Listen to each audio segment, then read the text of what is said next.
You say you know where lights here now? Where's Rotimi?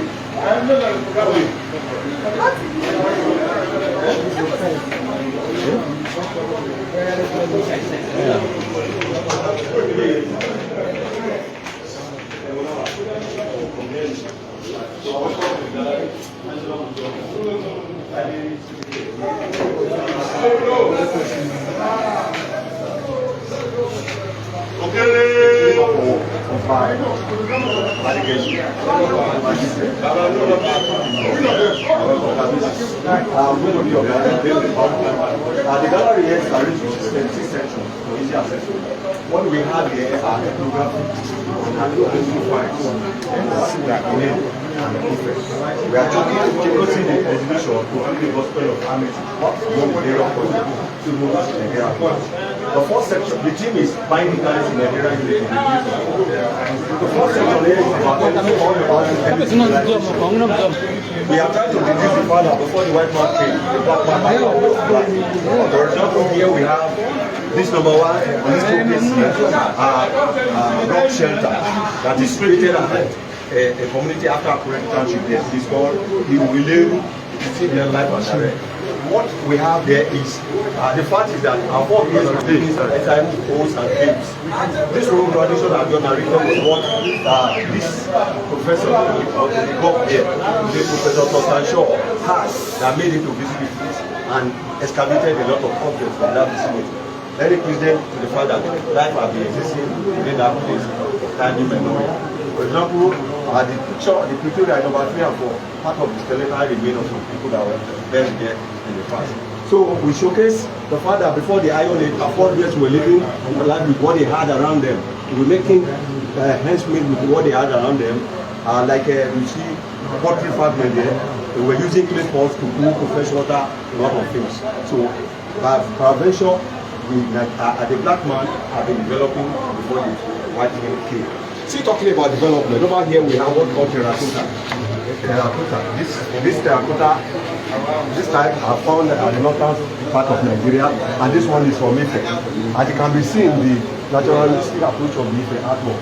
So what they do is to keep memories of events, individuals, heroes, just like you keep record of characters.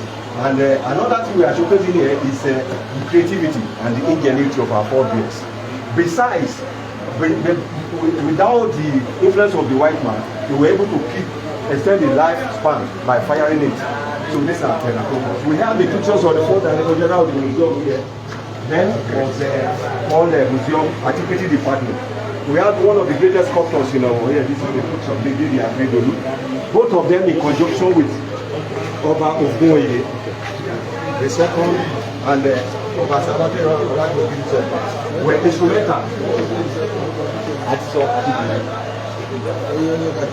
So we have the picture of the president, Olowo of Owo.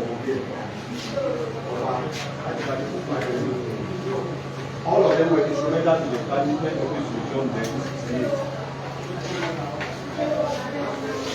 Over here we have archaeological finds, precisely this place has to do with the festival, or it's synonymous with the festival called Olowo. It is observed once in a year, I think precisely the month of September. It was all about the divine king of Olowo. The festival started, according to history, about 1345 AD, during the reign of the ninth Olowo of Iwere, who was a very powerful king. He had a lot of queens or wives in the palace. He doubled as an hunter. History has it that one day he was going out on a hunting expedition. He came across a pretty woman called Owo. The British attracted him, and they struck a deal and brought the wife to the number of queens he had in the palace. Meanwhile, this woman had 3 taboos that could not be broken in her presence. One, you don't drop wood headlong, don't obstruct water, don't do something like okra on ground stone or mortar.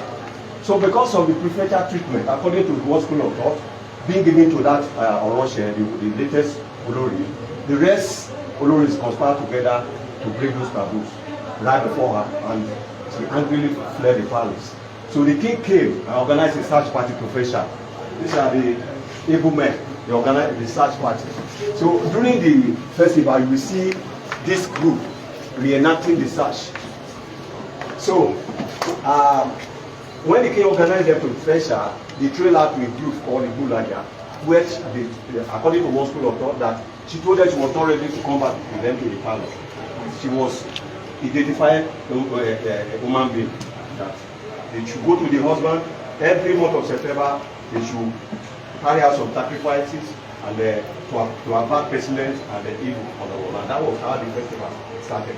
It was this old tradition as narrated that the chief Professor Ogunoye had that made him to visit the group. And among the objects excavated at the Imperial we are seeing here, as at that time they were using human being for the sacrifice. That has changed, and they are now using ram. We still remain bones, human bones, were all excavated from there. Another object that we saw there that were excavated are among all these terracottas. Like we saw that of Ife, and the terracotta were likewise excavated from the land of Owo. It showed that there must have been cultural contact. So we are using the exhibition to create the gospel of happiness that we should live in peace. We are one. So during the festival, the king will come out in woman head this way, and in a typical regalia. Other chiefs can follow suit. During the festival, you don't put on your hair gear or your cap, especially when you are stumbling on the procession. It's forbidden. Ordinarily, as you are today, you are in the palace, you can put your cap. But during the festival, no matter, you cannot run in the possession of the possession of students like that.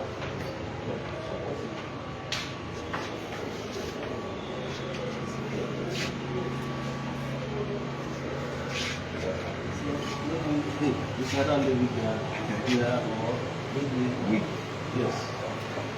That was what I used. 2019, I was installed on it. And the process of installation, the things removing the years done. So we have to do that. So still talking about the festival itself, during the festival you don't beat any Nigerian subjects. Because I cut across our land, they move everywhere our land. Because it is Olowo's domain. You don't beat better drum, you don't put on your cap or whatever. You know, it's a taboo in our land. Anybody that does it is in its own risk. So we have some of these outside. Yeah, most homes, in the traditional homes in the past, they used to have where this type of traditional post, part of decorated pillar. You know, most of you, we are still going to see more as we go in. These are part of a beam of traditional homes in Nigeria. If you go to the palace, it's typical. It's reminiscence of the tradition of Owo. You see all this great work, beam, carrying the pillar. So we see talking about culture and what we have in common. If a video or act affinity. Over here we have what we call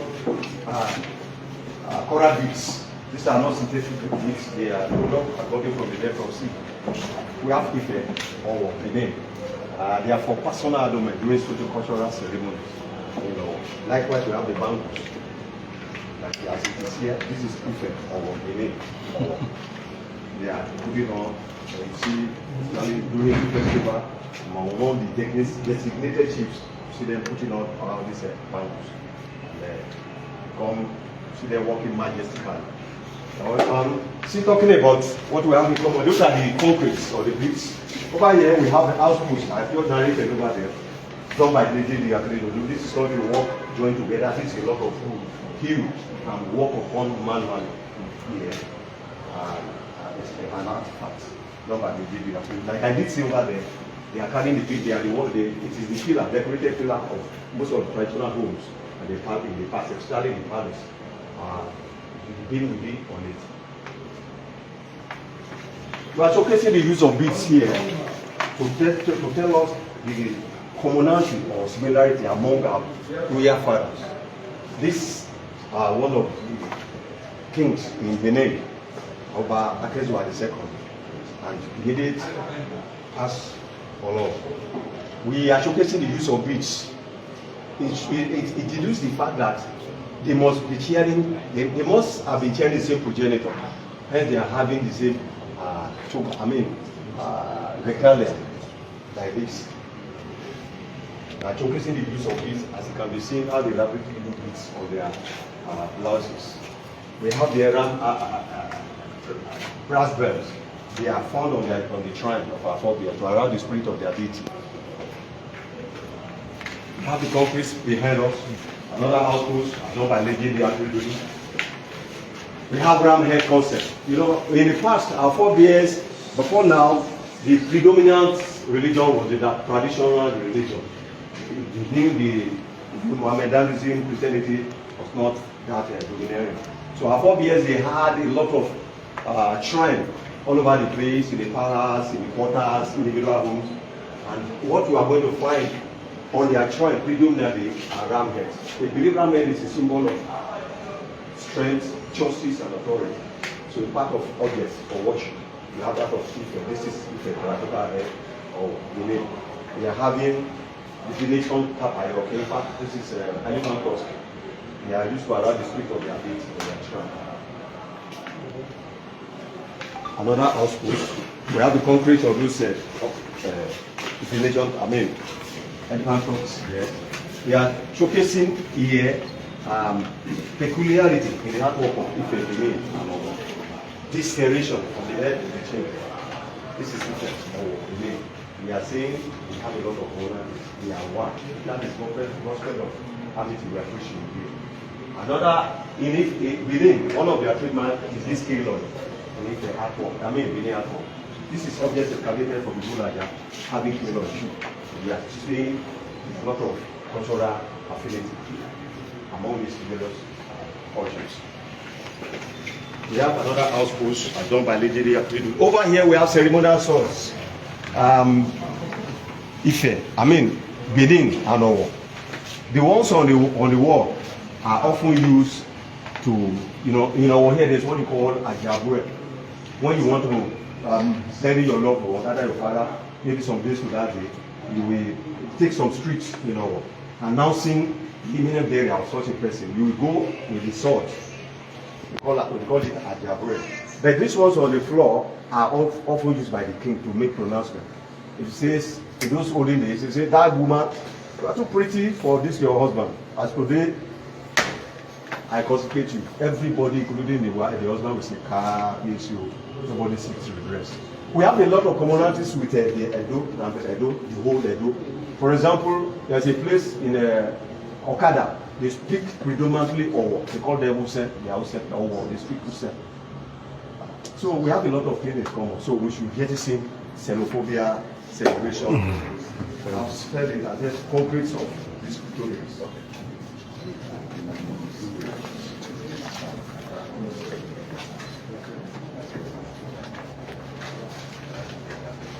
And we have done research. So door panel. Most traditional homes in our past, this door. This is the lock. We have here Ifa divination. Like I did see over there. Today when you go to the church, you see the pastor, you go to the mosque, you see the imam, you seek future. So it's going to be well, I want to go back on such journey. So the pastor will seek for you. Those days, this is the kind of center our forebears will visit. It's a place where they worship the God of wisdom. So they will seek, there will be somebody that will attend to them, the priest. He uses any of this platform to attend to them. Whatever the platform says, go ahead and do it. So, and their faith, that was their faith. So it's a place where they worship the God of wisdom. See, talking about ornament, these are concrete of some of the pictorial we saw over there. They are for personal going through the cultural ceremonies. This is Orufa and Kosum. The idea was imported by Count Prince Oshogoye, who went to Benin to understudy one of his brothers, according to one school of thought. At the time he was leaving, he was given a souvenir, and he brought it to the Olowo, and the people they loved it, and they started using it as part of their traditional outfit. It's not all the chiefs that can wear it. There are some designated, according to one school of thought, some designated chiefs can put it on during sociocultural ceremonies. It is called Olu of Warri. See, talking about the culture of the people, the music, okay, musical instruments, this is one of the king of drums, we call it Olu. We have flute, we have suji, bembe. This is one of those earliest guitar, wooden salsa. We have sekere, we have gong. This is what we commonly use during the festival. And this osere, we use that round up here to rattle the stick. The music itself is called Tokorogo. So, like in Benin now, when they are doing Igwe, and when they are doing most festivals, this is the type of drum. Over there we have what we call marks. These marks are from the old Ondo State, from the river area of Ondo State. They are for consumed for masquerading. In the past, masquerades were serving a lot of social functions. For example, in the past, if anybody falls sick, especially little ones, they believe they are bewitched. So during the festival, of masquerade festival, they will make a masquerade that has that kind of animal protect feature, fearful feature like that, to grab the child. And the child fearfully will be panting and be sweating, all of a sudden you see him pass by. And they believe the bewitchment or the sickness. It is their faith. It's working for them. Over here we have Elbe mats. We're talking about more mats. These ones are from Ekiti, Ilesha, Osogbo, Kaba, and the rest. They are superstructured. They are called Janus head, double structured. They are for the same purpose as you narrated over there, for cultural ceremonies. Over here we have Tika or mats. This one is a cattle, monkey. The masquerade itself is called a Jambia. We have here buffalo, F1. We have Arege. This one is from Ipele, under our here. We have here Ruru. There are these three, they are not that friendly. It's more or less fun. People following them will be throwing stone at them, doing more or less fun. So these are marks for more here. Still talking about technology here, we have hunting implements, These are the early hunting implements, The number 3 there is dingo. That number 5 is spear. This is the leather sachet they keep their amulet. And this is a quiver where they keep their arrows. They were using them to attack animals, to defend themselves, etc. They were not using it without applying some petty things. If it touches blood, it starts decaying. This artwork here, we are using it to encourage our young students and the rest that you can make estimate through the work of your hand. See, today many people are employers of labor through all this technology, through weaving, carving, etc., etc. Because there's this erroneous belief that if you are not into sciences, you don't go anywhere. We want to encourage them when we bring them here, so let them know, take them to various places where they can listen to. Chainmail. A lot of story behind this. I will summarize because of time constraint. Our forebears, we need metal like this, put it on for warfare to defend themselves. As at that time, they were not using gun. They were using spear, arrow, machete, and the rest. So that if they are struck, it will not be able to terminate their existence. It's their own type of bulletproof on the past. There is a particular king, Ajibade, and synonymous with this chain of a thing. You are here ceramic work, See, there is a market here called Ogiame Atuwatse. It is the market where people converge on. Those who make pots, those who do paper and the rest, we bring them, and they will make their post from there. So you can see the finesse and finishing of some of this one. Some of them have lasted over 80 years and above. So like I did see over there, pre-iron age, our forebears were making heads with what they had around them, including all these clay pots for cooking, fetching water, etc. Like I said, when you go to Benin, there is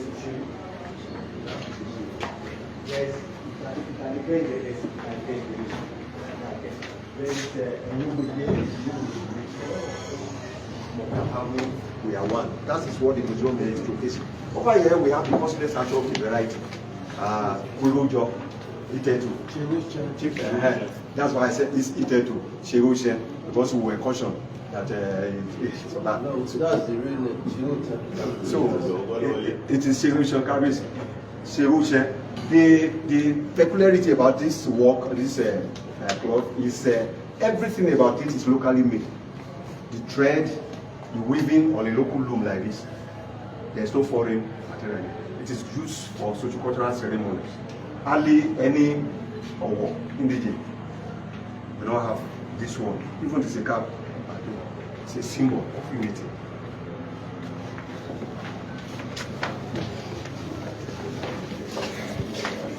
Over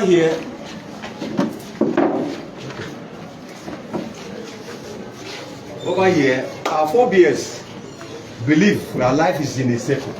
That you live, you die, you go to ancestor, eventually you come back. Hence you have names like Babatunde, Iyabo, and so on and so forth. So we are representing the three here.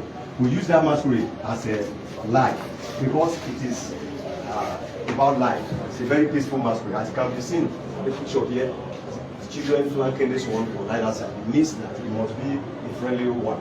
With the horn in his hands, during this procession, he prays for people, especially people that are having challenges, fruit of the womb and the rest. And we will make what we call a vow. If I'm able to have my son before you come next year, I will give you this. So he uses this one in his hand to pray for them, and they will strike the deal. This is about life. In Owo, it is called Aladoko. In Ekiti, it's called Ede. It is still common with Ekiti. Masquerade come out, from early February to late May, different quarters. I think the procedures ended their own recently. Over here we have what we call Apo second burial. It's about social strata. When a rich man lives, everything about him is special. So by the time it passes on, the burial is special. An effigy like this will be carved, and it will be exhibited around particular quarters. Everywhere they stop to greet their family member, they slaughter a cow.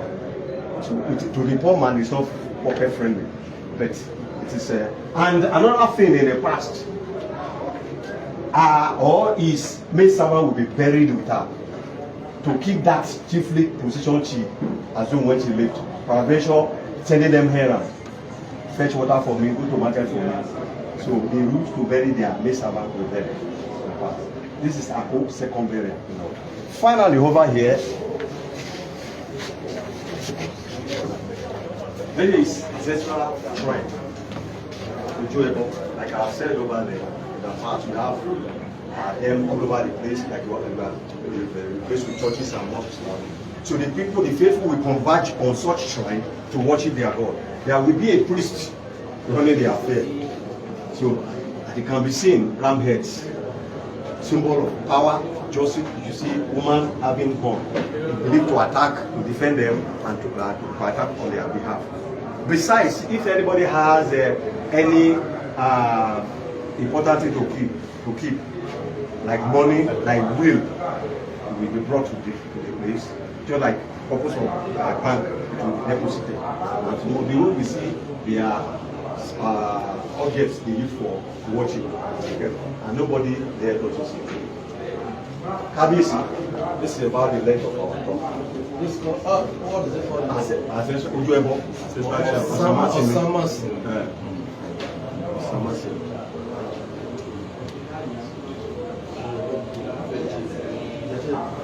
This